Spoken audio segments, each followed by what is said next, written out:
Hello बच्चों, मैं हरविंदर सिंह आपका मेरे YouTube चैनल पर स्वागत करता हूं।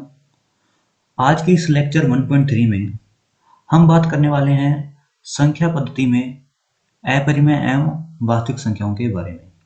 इससे पहले लेक्चर 1.1 में तो हमने विभिन्न प्रकार की संख्याओं के बारे में बात की थी और 1.2 में हमने प्रश्नावली 1.1 के क्वेश्चन सॉल्व किए थे।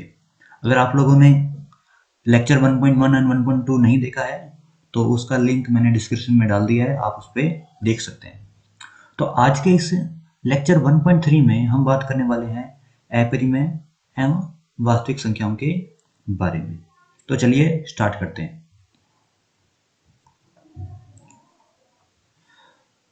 तो अब तक हमने चार तरह की संख्याओं के बारे में हम पढ़ चुके हैं।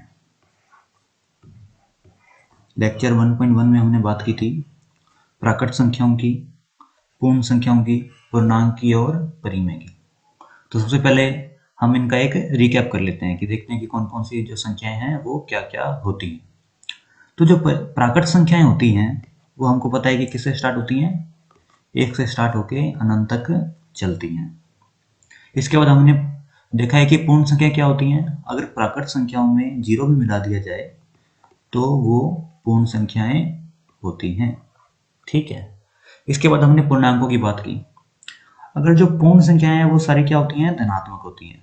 ठीक है, पॉजिटिव। अगर इसमें ऋणात्मक संख्याएं भी मिला दी जाए तो वो क्या कहलाते हैं, पूर्णांक कहलाते हैं। जैसे कि -3, -2, -1, 0, 1, 2, 3, 4 से लेके अनंत, ये माइनस अनंत। मतलब कि धनात्मक व ऋणात्मक संख्याएं और साथ में जीरो, इन सब का संग्रह क्या कहलाता है, पूर्णांक कहलाता है। ये हम पहले पढ़ चुके हैं, देख चुके हैं। इसके बाद जो चौथी प्रकार की संख्या आती हैं वो होती हैं परिमेय संख्या। परिमेय संख्या हमने देखी हैं क्या होती हैं, कि ऐसी संख्याएं जिसको हम p बटा q के रूप में लिख सकते हैं और जो q है हमारा, जो मतलब कि हमारा जो हर होता है वो जीरो नहीं होना चाहिए। तो ऐसे प्रकार की जितनी भी संख्याएं होती हैं वो सभी क्या कहलाती हैं, परिमेय संख्याएं कहलाती हैं। जैसे कि -3/2, 5/4, 2 भी एक परिमेय संख्या है क्योंकि 2 को हम 2/1 लिख सकते हैं। ठीक है। इसके बाद जैसे मान लो 6/3, 0 भी एक परिमेय संख्या है। इसके बाद -5/11। तो इस तरह की भी जो सभी संख्याएं होती हैं वो परिमेय संख्याएं कहलाती हैं, जिनको हम p/q के रूप में लिख सकते हैं। अब सवाल ये आता है कि इन चारों के अलावा भी कुछ ऐसी संख्याएं होती हैं जिनको हम इन चारों के द्वारा प्रदर्शित नहीं कर सकते, या फिर जितनी भी संख्याएं हैं उनको हम इन चारों के द्वारा प्रदर्शित कर सकते हैं। तो जवाब आता है हाँ, कि इनके अलावा भी कुछ ऐसी संख्याएं होती हैं जिनको हम इन चारों के द्वारा प्रदर्शित नहीं कर सकते। मतलब कि कुछ संख्याएं ऐसी होती हैं जिनको हम प्राकृत संख्याओं के द्वारा भी प्रदर्शित नहीं कर सकते, ना हम पूर्ण के द्वारा प्रदर्शित कर सकते हैं, ना पूर्णांक के द्वारा प्रदर्शित करते हैं, ना ही परिमेय के द्वारा प्रदर्शित कर सकते हैं। तो जो ऐसी संख्याएं होती हैं उन संख्याओं को क्या कहते हैं, हम अपरिमेय संख्याएं कहते हैं। जैसे अब एग्जांपल की बात करें एक, देखो जो √2 है इसको हम ना तो प्राकृत के द्वारा बता सकते हैं, क्योंकि प्राकृत संख्या कहाँ से स्टार्ट होती हैं, हमने देखा है 1, 2, 3, 4 से स्टार्ट होती हैं। तो √2 तो उस प्राकृत संख्या में नहीं आता है। इसी तरह जो पूर्ण संख्या है उसमें जीरो सम्मिलित कर लेते हैं प्राकृत संख्याओं में, तो ये जो √2 है वो पूर्ण संख्याओं में भी नहीं आता है। इसके बाद पूर्णांकों में हम देख सकते हैं कि √2 नहीं आता है और ना ही परिमेय संख्याओं में आता है। आप ऐसे कह सकते हैं कि √2/a इसको हमने p/q के रूप में लिख दिया, लेकिन ये गलत है। क्यों? क्योंकि जो परिमेय संख्याओं की परिभाषा थी उसमें जो p/q थे वो क्या थे, पूर्णांक थे, p और q। यहाँ पे जो 1 है ये पूर्णांक तो है लेकिन √2 पूर्णांक नहीं है। तो इस तरह √2 को हम परिमेय संख्याओं के द्वारा भी प्रदर्शित नहीं करते। तो चलिए अब हम बात करते हैं कि अपरिमेय संख्याओं की परिभाषा क्या होती है। एक्चुअल में अपरिमेय संख्याएं किसको कहते हैं। तो देखो, अपरिमेय संख्या ऐसी संख्या जिसे p बटा q रूप में नहीं लिखा जा सकता, वह संख्या अपरिमेय संख्या कहलाती है।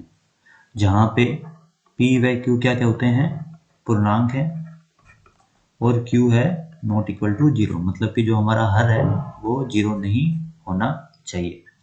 दूसरे रूप में हम इसको क्या कह सकते हैं कि ऐसी संख्याएं, क्योंकि देखो ये परिभाषा क्या है, जिसे p बटा के रूप में नहीं लिया जा सकता, मतलब कि जिन्हें परिमेय संख्याओं के रूप में नहीं लिखा जा सकता, वो संख्याएं क्या कहलाती हैं, अपरिमेय संख्याएं कहलाती हैं। ठीक है, तो ऐसी सभी संख्याएं जिसे परिमेय संख्याओं के रूप में नहीं लिखा जा सकता, या ऐसी संख्याएं जिनको हम परिमेय संख्या के द्वारा नहीं प्रदर्शित कर सकते, वो सारी क्या कहलाती हैं, अपरिमेय संख्याएं कहलाती हैं। ठीक है, इसके अगर हम एग्जाम्पल की बात करें तो क्या होगा, सबसे पहला तो देखो अंडर रूट 2 को हम p बटा q के रूप में नहीं लिख सकते।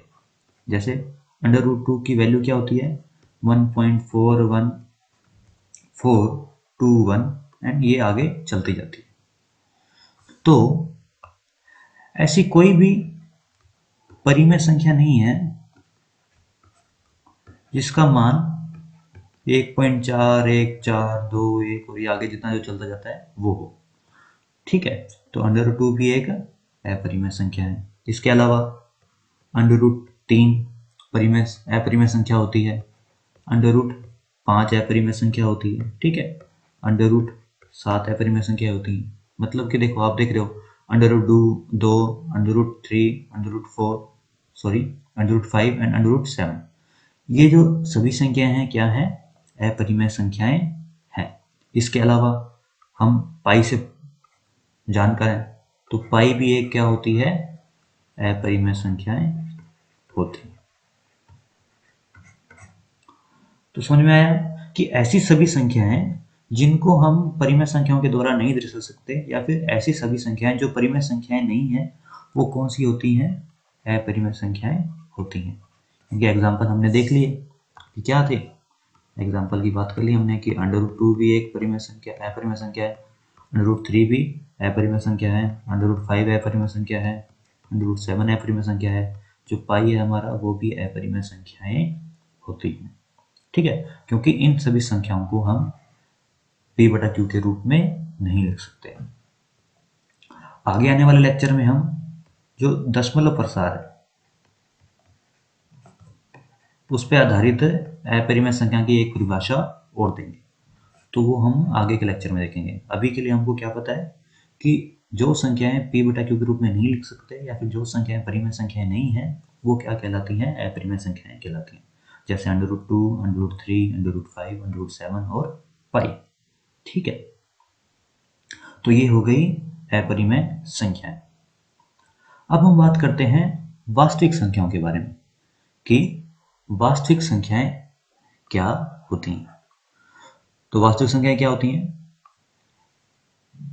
परिमेय व अपरिमेय संख्याओं का संग्रह वास्तविक संख्याएं कहलाती हैं। ठीक है, जैसे मान लो ये एक बॉक्स है और ये एक बॉक्स है, यहाँ पे हमारी क्या है, परिमेय संख्याएं। इस बॉक्स के अंदर सभी हमारी परिमेय संख्याएं हैं। ठीक है, और इसके अंदर हमारी क्या है, अपरिमेय संख्या है। ठीक है, और नीचे एक हमारे पास एक बड़ा बॉक्स है। ठीक है, अगर हमने सभी परिमेय संख्याएं इस बॉक्स में डाल दी और सभी अपरिमेय संख्याएं भी इस बॉक्स में डाल दी, तो जितनी भी ये संख्याओं का जो संग्रह होगा वो क्या कहलाती हैं, वास्तविक संख्या। मतलब कि अपरिमेय और परिमेय संख्याओं को सम्मिलित रूप से क्या कहते हैं, वास्तविक संख्याएं कहते हैं। ठीक है, और वास्तविक संख्याओं को हम किससे प्रदर्शित करते हैं, r से, क्योंकि वास्तविक का मतलब रियल नंबर्स। ठीक है, तो परिमेय व अपरिमेय संख्याओं का संग्रह है वो वास्तविक संख्याएं कहलाती हैं, और इसको कैसे प्रदर्शित करा जाता है, r से इसको प्रदर्शित करते हैं। इसके एग्जाम्पल की बात करें तो जितनी भी परिमेय व अपरिमेय संख्या हैं वो क्या होती हैं, वास्तविक संख्या है। जैसे मान लो √2 वास्तविक संख्या है क्योंकि ये अपरिमेय संख्या है, 3 है वो परिमेय संख्या है तो ये वास्तविक संख्या है, ठीक है। 5/2 7/4 पाई भी एक वास्तविक संख्या है क्योंकि यह अपरिमेय संख्या है, और जो वास्तविक संख्याएं हैं वो अपरिमेय और परिमेय संख्याओं का संग्रह होता है, ठीक है। इसके अलावा और भी आप एग्जांपल लेके कुछ भी ले सकते हैं। 0 एक अपरिमेय संख्या है, कहने का मतलब जितनी भी संख्याएं हैं वो सभी क्या होती हैं, वास्तविक संख्याएं, भले हम कुछ भी ले लें। जैसे 1.4 1 4 2 3 ये भी एक वास्तविक संख्या है, √23 वास्तविक संख्या है, कुछ भी संख्या 5/2 वास्तविक संख्या है, क्योंकि कोई भी संख्या है वो या तो परिमेय संख्या होगी या फिर अपरिमेय संख्या होगी, और इन दोनों का जो संग्रह है वो हमारे को क्या कहलाता है, वास्तविक संख्या है। तो सभी प्रकार की जो संख्याएं हैं वो क्या कहलाती हैं, वास्तविक संख्याएं होती हैं। उनमें से कुछ परिमेय होंगी और कुछ अपरिमेय होंगी। तो अभी तक हमने 5 प्रकार की संख्याओं के बारे में हम पढ़ चुके हैं। 5 क्यों 6? पहली कौन सी थी, प्राकृत। दूसरी कौन सी थी, पूर्ण संख्या। तीसरी कौन सी थी, पूर्णांक। चौथी कौन सी थी, परिमेय। पांचवी कौन सी थी, अपरिमेय संख्या। और छठी कौन सी थी, वास्तविक संख्या। अब हम बात करेंगे कि ये सारे आपस में कैसे संबंधित हैं, मतलब कि इन सभी जो 6 संख्याएं हैं हमारी, ये इनका आपस में क्या संबंध है, ये एक दूसरे से कैसे संबंधित है। और आगे मैं आपको एक फ्लो चार्ट से ये बताऊंगा कि ये सारी आपस में कैसे संबंधित हैं, जिससे ये आपको अच्छी तरह से समझ में आ जाएंगी और आपको इनमें कंफ्यूजन नहीं होगा। तो चलिए हम बात करते हैं कि ये आपस में कैसे संबंधित है। तो देखो, अभी आप फ्लो चार्ट देख रहे हैं कि ये जो सभी हमने संख्याएं बात की थी, जो प्राकृत संख्या होती है, ठीक है, पूर्ण संख्या होती है, पूर्णांक होते हैं, परिमेय संख्याएं होती हैं, अपरिमेय संख्या होती हैं और वास्तविक संख्या होती हैं, ये आपस में कैसे संबंधित हैं। तो देखो, हमने अभी पढ़ा कि जो वास्तविक संख्या होती है वो किसका संग्रह होती है, परिमेय संख्या का और अपरिमेय संख्या का, ठीक है। क्योंकि हमने देखा कि परिमेय संख्या और अपरिमेय संख्या का जो संग्रह होता है वो क्या कहलाता है, वास्तविक संख्या। तो हम क्या कह सकते हैं कि वास्तविक संख्या को हम किस में विभाजित कर सकते हैं, दो भागों में, परिमेय संख्याओं और अपरिमेय संख्याओं में, ठीक है। अपरिमेय संख्या में कौन सी होती है, √2 √3 √5 पाई, है ना। और परिमेय संख्या कौन सी होगी, 3/2 0 1 -1 5/4 3/11, ये सभी संख्या हमारी परिमेय संख्याएं होगी, ठीक है। तो अब हम परिमेय संख्याओं को आगे किस में विभाजित कर सकते हैं। तो देखो, जो आप ऊपर ये संख्याएं देख रहे हो, इनमें से कुछ तो भिन्न संख्याएं हैं, जैसे 3/2 5/4 3/11, ठीक है। और इनमें से कुछ संख्याएं हैं जो पूर्णांक है, मतलब कि +1 -1 +2 -2 0 5 3 -3, ये सब। तो परिमेय संख्याओं को हम आगे दो भागों में विभाजित कर सकते हैं, भिन्न और पूर्णांक। भिन्न वाली संख्या कैसे होगी, जैसे 3/2 ये भिन्न है और ये परिमेय संख्या भी है, 5/4 ये भिन्न है, परिमेय संख्या है ना, 3/11 -5/24, ठीक है, 6/15, ऐसे ढेर सारी। और इसके अलावा और जो पूर्णांक है उसमें हम क्या लिख सकते हैं, -1, क्योंकि -1 भी परिमेय संख्या है, क्योंकि -1 को हम -1/1 लिख सकते हैं, ठीक है। ऐसे ही -2 0 1 2 3 5 6 जो भी, ठीक है। तो परिमेय संख्या को हम आगे किस में विभाजित कर सकते हैं, भिन्न संख्याओं में और पूर्णांक संख्याओं में, ठीक है। भिन्न संख्याएं तो ये होगी जिनको हम भिन्न के रूप में लिखते हैं, और पूर्णांक हो गए जो हम पता है कि प्लस माइनस धनात्मक व ऋणात्मक संख्याएं और जीरो इंक्लूडेड, ठीक है। अब देखो, अब जो ये पूर्णांक है इसमें दो तरह की संख्याएं हैं। जैसे पूर्णांक हमको पता है क्या, +1 +2 +3 +4 आगे, और ये 0 इसके साथ में, और -1 -2 -3 -4 -5। तो पूर्णांक को हम आगे किस में विभाजित कर सकते हैं? आगे एक तो ऋणात्मक संख्याओं में और पूर्ण संख्याओं में। ऋणात्मक संख्याओं में कौन सी होगी? -1 -2 -3 -4। और पूर्ण संख्याएं कौन सी होगी? 0 1 2 3 4 5। ठीक है, तो पूर्णांक को हम आगे किस में विभाजित कर सकते हैं? ऋणात्मक संख्याओं में और पूर्ण संख्याओं में। ठीक है, अब देखो पूर्ण संख्या में हमारे पास क्या है? 0 1 2 3 4 5। इसमें से हमने 0 क्या किया? अलग कर दिए। ठीक है, तो ये तो हमारा 0 आ गया। उसके बाद जो ये जो बाकी बची हमारी, ये क्या कहलाएंगी? प्राकृत संख्याएं। ठीक है, तो पूर्ण संख्या को हम आगे में किस में विभाजित कर सकते हैं? 0 में व प्राकृत संख्याओं में। ठीक है, तो देखो इस तरह ये आपस में जो सभी संख्याएं हैं एक दूसरे से संबंधित हैं। जैसे कि देखो जो हमारी प्राकृत संख्याएं थी, ठीक है, इसमें अगर हमने ये 0 मिला दिया तो ये क्या बन जाती हैं? पूर्ण संख्याएं। ठीक है, वो हम नीचे से ऊपर चलेंगे। ठीक है, प्राकृत संख्याओं में हमने क्या है? 0 मिला दिया तो ये क्या बन गई? पूर्ण संख्या। ठीक है, अब देखो पूर्ण संख्या में अगर हमने ऋणात्मक संख्या भी मिला दी, पूर्ण संख्या में अगर हमने ऋणात्मक संख्या में मिला दी तो हमारे पास क्या मिल जाता है? पूर्णांक। ठीक है, अब देखो पूर्णांक है वो तो परिमेय संख्याएं होती हैं, इसके अलावा मैंने सभी जो भिन्न है उन सबको भी मिला दिया तो ये सभी संख्याएं क्या कहलाती हैं? परिमेय संख्या। या फिर कह सकते हैं कि परिमेय संख्याओं को हम दो तरह में विभाजित कर सकते हैं। एक तो भिन्न संख्याएं जिसमें सभी वो भिन्न है, और दूसरी पूर्णांक जिसको हम पूरा पूरा लिख सकते हैं। ठीक है, अब देखो इसके बाद हमने जब परिमेय संख्याओं में हम अगर अपरिमेय संख्या में मिला दें तो वो क्या कहलाती हैं? वास्तविक संख्या। आई बात समझ में? तो परिमेय संख्या में अगर हमने अपरिमेय संख्या में मिला दी तो वो पूरी सम्मिलित रूप से क्या कहलाती हैं? वास्तविक संख्या। तो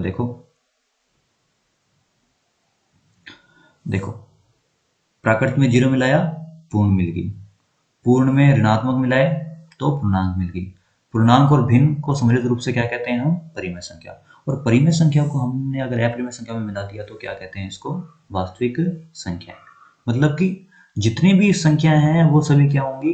वास्तविक संख्या होगी।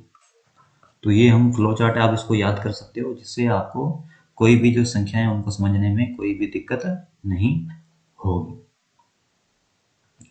तो बच्चों आज की वीडियो में इतना ही। आज हमने अपरिमेय संख्याओं के बारे में बात की, वास्तविक संख्याओं के बारे में बात की, और जो सभी संख्याएं हैं उनका आपस में क्या संबंध है, ये जो सभी संख्याएं आपस में कैसे संबंधित हैं इसके बारे में हमने बात की। तो अगर आपको इससे संबंधित कोई भी आपका प्रश्न हो, आपको कोई चीज़ समझ में नहीं आई हो, आपका किसी तरह का कोई भी डाउट हो, तो आप कमेंट सेक्शन में हमें बता सकते हैं। आपका जो डाउट है वो सॉल्व करने की पूरी कोशिश की जाएगी। ठीक है, और अगर ये आपको वीडियो अच्छी लगी है, आपको इससे कुछ समझ में आया है, आपके कुछ कॉन्सेप्ट क्लियर हुए हैं, तो अपने जो दोस्त हैं उनके साथ शेयर करो। ठीक है, कमेंट करो, और हमारा जो चैनल है उसको सब्सक्राइब करो। आगे के लेक्चर में हम बात करेंगे कि संख्या रेखा पर अपरिमेय संख्या को कैसे लिखते हैं या कैसे निर्धारित करते हैं। ठीक है, और उसमें हम ये भी देखेंगे कि भी संख्या रेखा क्या होती है ना, और इसको संख्या रेखा पर अपरिमेय संख्या को हम कैसे लिख सकते हैं। तो थैंक यू दोस्तों इस वीडियो को लास्ट तक देखने के लिए। अब हम बात करेंगे अगले वीडियो में संख्या रेखा व पर अपरिमेय संख्याओं को हम कैसे प्रदर्शित करते हैं। तो थैंक यू वीडियो देखने के लिए, धन्यवाद।